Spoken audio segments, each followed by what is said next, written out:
The Creed movies are fantastic films, and they actually pull off something wild. Like, we live in a world of trash reboots and sequels that no one asked for, and then Creed somehow comes along and just bodies the whole legacy sequel game. It's not just a great underdog story, it actually feels like it belongs in the Rocky universe. And the fight scenes done spectacularly. They're not just about punches and kicks, they're full-on storytelling without anyone saying a word. So let's talk about these fights. I want to break down what makes them hit so hard, literally and emotionally. Let's look at two of the biggest, the fight in Act 2 and the final showdown in Act 3.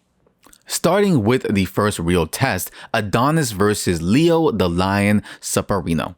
Now, fight scenes in movies take some serious work to pull off. The camera angles alone are crucial, but even more important than that, the character's motivation is a key ingredient. We need to care. There has to be something at stake. Otherwise, it's just flashy montages of fights, which can be cool, but the higher the stake, the more impactful the fight. So let's rewind. Adonis didn't exactly grow up easy. He starts off in a juvenile detention center, and then boom, all of a sudden he gets pulled out, adopted by Apollo Creed's widow.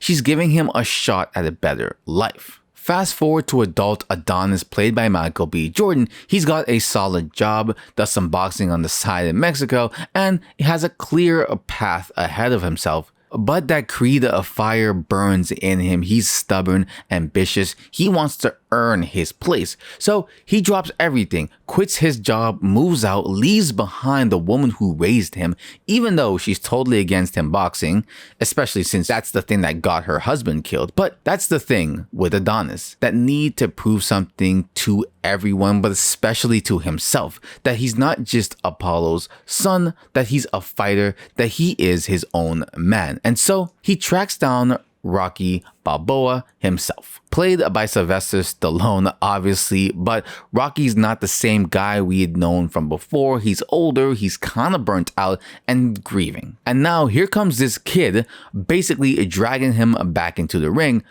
but this time as a coach. What's cool is that the first fight isn't just a test for Adonis, it's actually a test for Rocky too. Adonis is trying to prove he belongs. Rocky's trying to figure out if he's still got anything left to give. And you can feel that tension. Rocky's not sure he wants to actually throw Adonis into the ring when first propositioned. Make you an offer that you can't refuse. You crazy? No, I'm serious, man. Look, you take the match. Right. All right? I got 6 weeks to get in shape. Maybe a part of him even just wants to train him forever, keep things safe. But eventually they both know it's go time. So we get this fight against Leo the Lion, and it's on. Adonis is nervous, you can see it right from the start. And for the audience, I think at this point you really get what's going on in Adonis's head, because when we first meet Adonis, he's pretty pompous, he's pretty cocky. Hey, listen up. Adonis.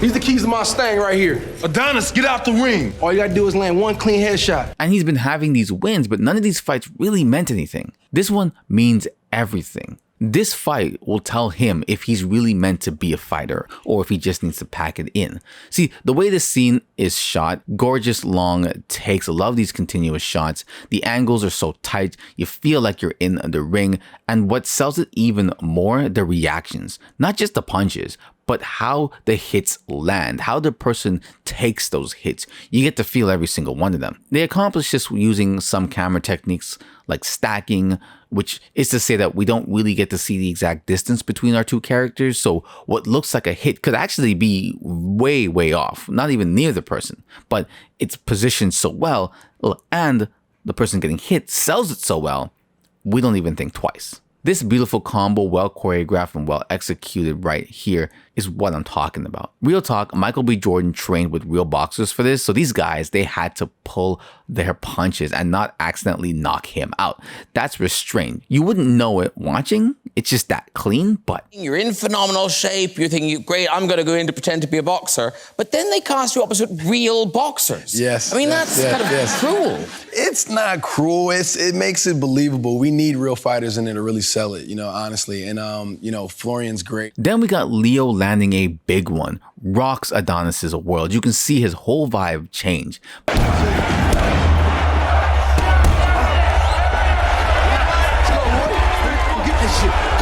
But he's not backing down. He's still talking trash, still trying to stay in control until Leo hits him with a combo that just breaks his momentum. This takes things up a level and puts us in a precarious position as the audience member about what's really gonna happen. Is the character going to come out on top of this one? Following that, we get the turning point in the fight. The character now needs to learn something to pull out, or some trick or technique or even new power in order to take the next step. It's like Adonis unlocking like an anime-like superpower, or him going Super Saiyan. Side note, because depending on the fight style involved within these scenes, they definitely add a different element and a different structure. The beauty of boxing scenes is that they build with every round. The stakes get higher and higher. The moment between rounds allows the audience to breathe, think, reset, even foreshadow the potential future, just like real boxing. Here's what I want you to do. I want you to throw your left under the radar. Then when you come up with a shovel hook, you're gonna see an opening, put it right on his chin, then I'll drop him. Stepping back a bit, we see this turning point right here when Rocky leans in and drops the strategy. That coaching moment, it changed the entire thing. That's how Adonis pulled through, not just on grit, but because he listened, he learned, he fought smarter. And this is how we come to our ending. When the fight ends, bringing everything together, you see it on both their faces. The lesson learned that they can actually do this. Because it wasn't just a win for Adonis, it was a win for both of them. And it meant everything.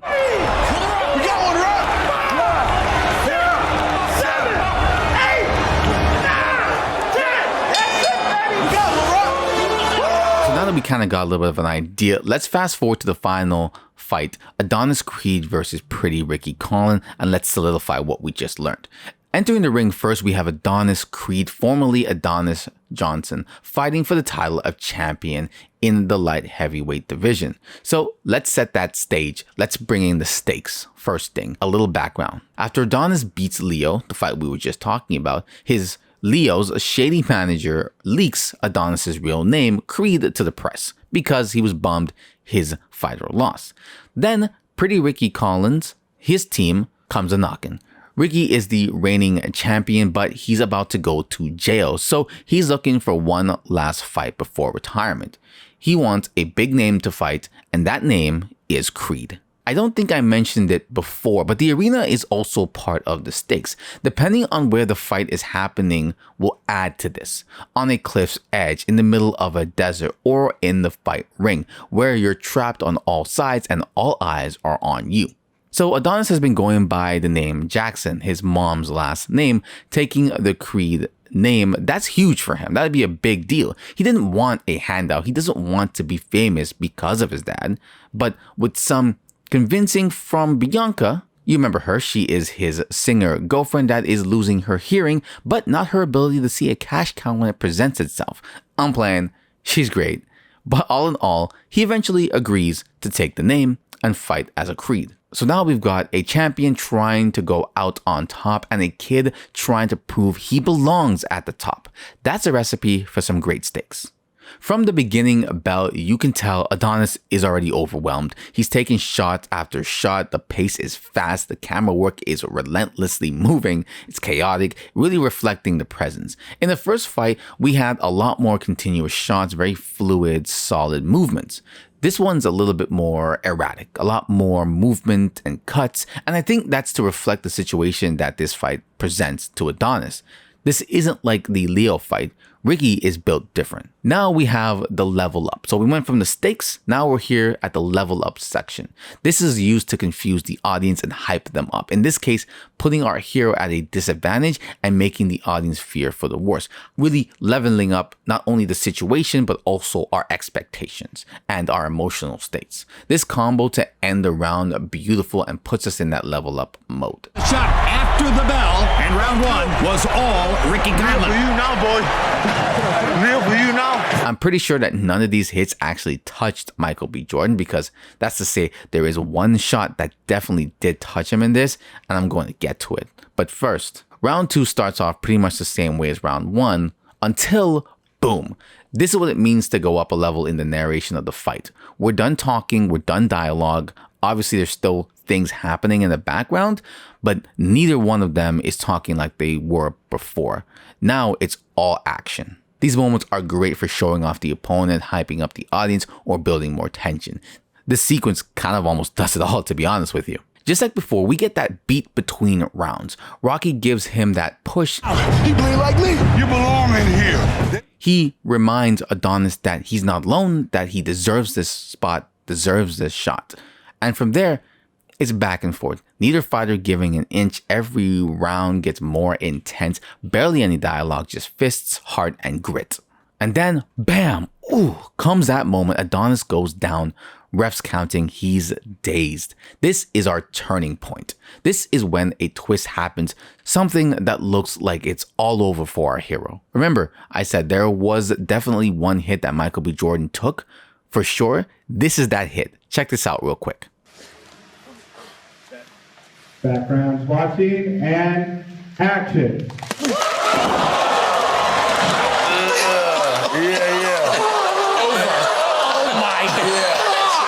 Ugh. He eats that punch.